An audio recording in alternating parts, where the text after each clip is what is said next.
Hey guys, and welcome to the Blizzard book tag. We were tagged by Angelica at Mercury Calling. Thank you so much for tagging us. It's the first time we've actually been tagged specifically. This tag was originally done by RJ at The Secret Stack, so you should go watch his video as well as Angelica's video, and then ours, of course. We're going to try and do this video a little bit faster because our last tag was a half an hour long, so we're going to try and ramble less. Talking quickly. Let's go!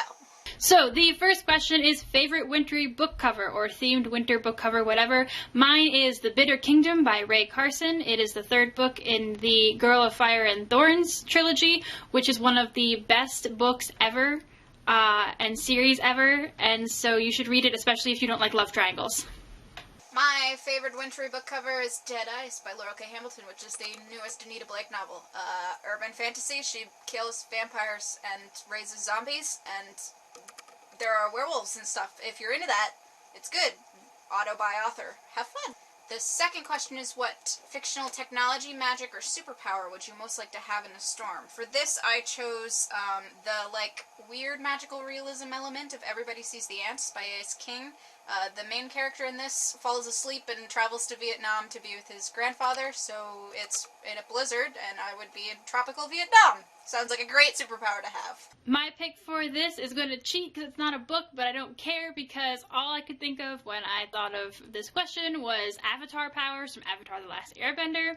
Maybe not influenced by Angelica's pick a little bit there, but of course, if I'm stuck in a blizzard, all I want to be able to do is, create fire or make the blizzard go away and stuff like that, because I hate blizzards. So, that's what I'm doing.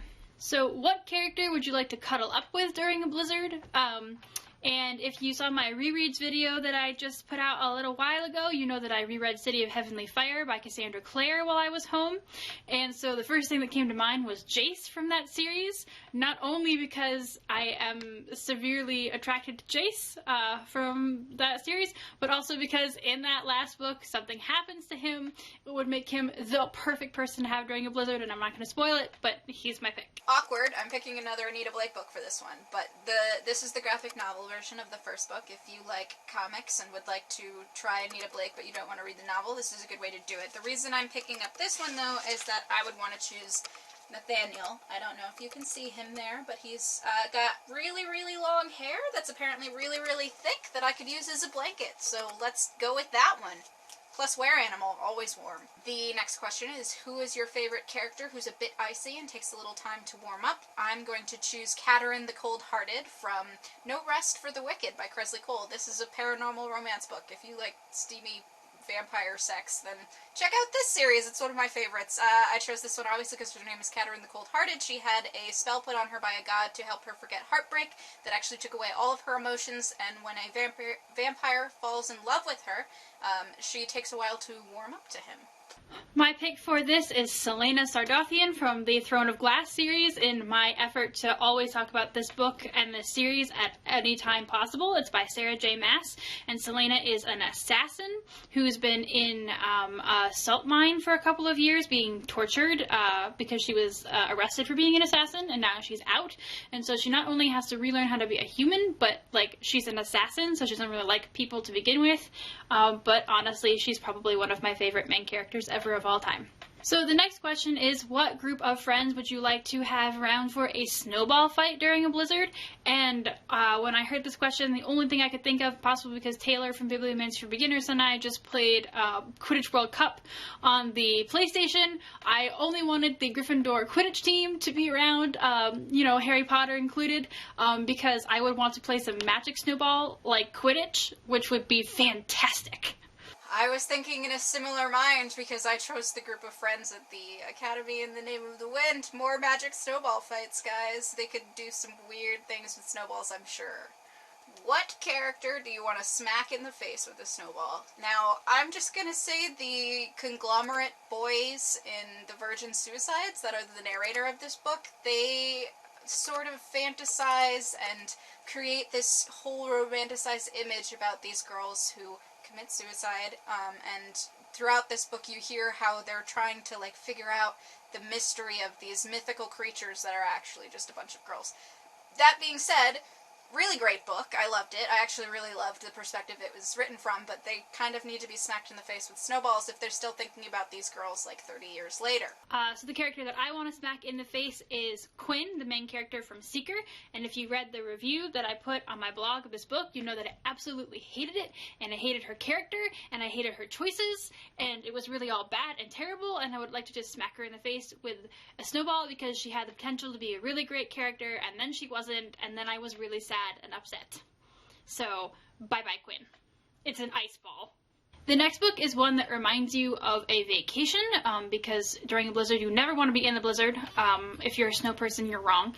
And so I picked the Bandia series by Talia Vance. There's two of them. It's duology. It's silver and gold. And they take place in Ireland, and I was in Ireland last year, and it was amazing, and I love that series a lot, especially the second book. The second book is really good. It's really great about Ireland and also Irish mythology, so if that's anything that you want, read it. They're really good, but not that well known, so more people should read them. For this one, I chose Saving C.C. Honeycutt by Beth Hoffman. It takes place in the south of the U.S. I'm not sure if I've been to the specific city that this takes place in before, because I've been on a lot of vacations on the eastern seaboard of the southern United States, but in any case, it definitely reminds me of the time that I went to South Carolina and went to Charleston, and if you like chick lit, it's light and fluffy and has a lot of really great female characters, you should definitely check this one out. Hey guys, minor interlude from editing Michaela here.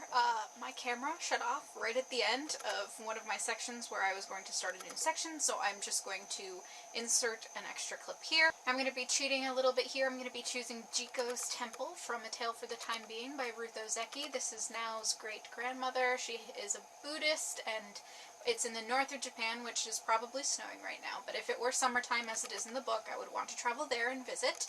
Very zen, very comfortable. This is a literary fiction book that takes place when a woman in Canada finds a diary on the beach from a young Japanese schoolgirl, and it's the story of her trying to figure out what happened to this girl, to see if she's real, and what this diary is. It has some magical realist elements. If you would like to read it, I'm doing a buddy read with your robot friend in the spring, so you can just let us know and we'll just add you into the group. It'll be great. I picked for this is Isla and the Happily Ever After by Stephanie Perkins. The book could take place in Paris for the most part, but there is one part where Josh and Isla run away together to Spain, and it's like one of my favorite parts of the book, and if you read it, you know why. It's one of Stephanie Perkins' contemporary novels, and it's amazing. And I have actually been to where they go in Spain, and it's very pretty, so it's also very close to me for that reason, but it's the gooey part of the novel, and that's what I'm here for. So the last question is, if the power goes out, what book are you going to read that's either on your bedside stand or on your Kindle if you don't have anything else? And of course, I have to pick Anna and the French Kiss by Stephanie Perkins, which I do have in a physical copy at my house, and it is probably like my go-to need to feel better novel of all time. It's about a girl who goes to boarding school in Paris, and she meets a guy, obviously, but actually, instead of it sounding really, really cliche and bad, it is one of the best romance, teenage, contemporary novels that I've ever read. Not even one of the best. It is the best, and you should definitely read it because, oh, I love it.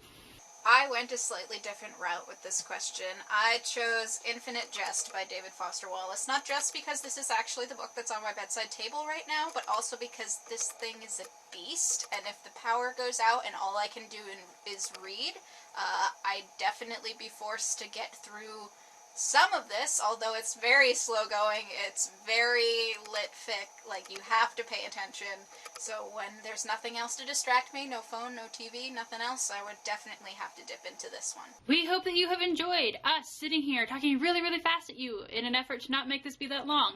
I don't know how long this is going to be, but before we run out of time, we would also like to tag some people.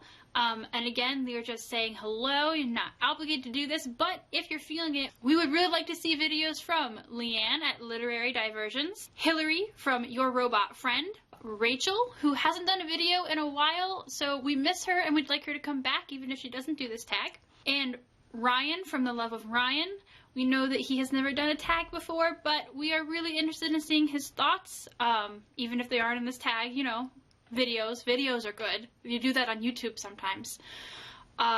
So yeah, that's who we're tagging. And of course, if you are watching this and you want to do this tag, please feel free to tag yourself. Otherwise, I hope you enjoyed, and we'll see you next time.